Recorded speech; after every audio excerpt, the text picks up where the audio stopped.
अतिशय सकारात्मक बैठक झाली। माननीय दीपकरावजी बोराडे यांनी महाराष्ट्रातून धनगर समाजाला जे आवाहन केलं आणि सातत्यानं कधी नव्हे ते इतिहास घडवला आणि जालन्यामध्ये एवढा मोठा जनसमुदाय समाजाचा त्या ठिकाणी उपस्थित राहिला आणि आता शेवटची तारीख त्यांनी 16 दिली होती।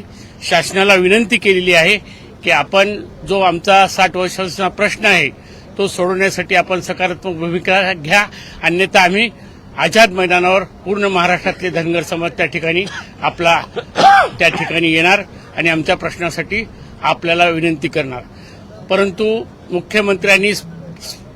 मुख्यमंत्र्यांनी स्पष्टपणे बोराडे साहेबाला विनंती केली की पूर्णपणे आमची ॲडव्होकेट जनरलची बैठक करून 16 पर्यंत आम्ही तो कसा कायदेशीरदृष्ट्या आरक्षणातला मार्ग काढता येईल अशा प्रकारचं ठोस आश्वासन या ठिकाणी बोराडे साहेबाच्या समोर त्यांनी बोराडे साहेबांना दिलं। आमचे सगळे धनगर समाजाचे प्रतिनिधी त्यांच्या समितीतले त्या ठिकाणी होते।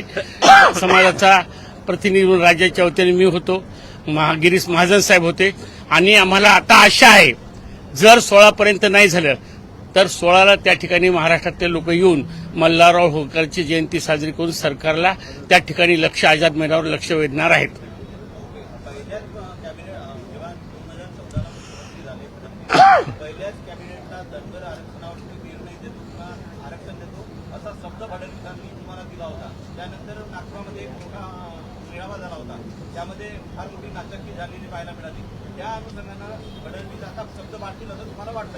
आम्हाला आज तुम्ही जो प्रश्न विचारला तो तिथं सुद्धा आज विचारला गेला की माननीय मुख्यमंत्री साहेब आपण बारामतीला हा शब्द दिला होता, त्यांनी त्याची स्पष्ट कबुली सुद्धा दिली की मी म्हणलो होतो, परंतु जो काही टेक्निकली त्याच्यामधल्या ज्या अडचणी आहेत, कारण ज्या पद्धतीनं हा विषय केंद्रातला आहे, राष्ट्रपतीच्या अधिकारातला हा भाग असल्यामुळे ते मी जरी बोललो तर ते मी देऊ शकलो नाही।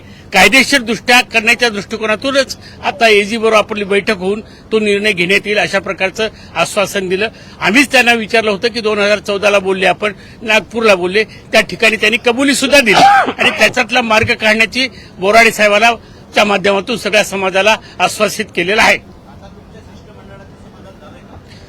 थोड्याफार प्रमाणात झालं, म्हणजे 16 पर्यंत मार्ग काढतो अशा प्रकारे म्हणले आणि तो कायदेशीर दृष्ट्या टिकला पाहिजे या उद्देशाने त्याचा अभ्यास करणार अशा प्रकारचं आश्वासन दिल्यामुळे आम्ही सध्या तरी ते ज्या पद्धतीने बोलले त्याच्यावर आम्ही समाधानी आहोत।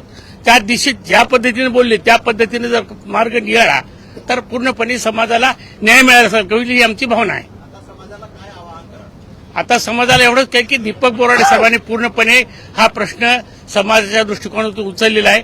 आज सकारात्मक बैठक सुद्धा या ठिकाणी बोलवली आहे, त्या ठिकाणी अतिशय चांगल्या प्रकारची चर्चा झाली आणि मुख्यमंत्र्याला बोराडे साहेबांनी स्पष्ट सांगितलं की आम्हाला अभ्यास किंवा एजीने अभ्यास करण्याची गरज नाही, आपणच एवढे हुशार आहात की आपण राज्याचे मुख्यमंत्री आहात, आपण सर्व आहात आणि म्हणून जो काही समाजावर अन्याय होतो तो आपण त्वरित दूर करा। खूप मोठा समाजामध्ये आपल्या प्रतिभावना चांगल्या आहेत, परंतु आपण नेहमी देतो म्हणतात, परंतु तो मार्ग निघत नाही आणि मग तो आता त्वरित काढा, अन्यथा समाज रस्त्यावर उतरल्याशिवाय राहणार नाही।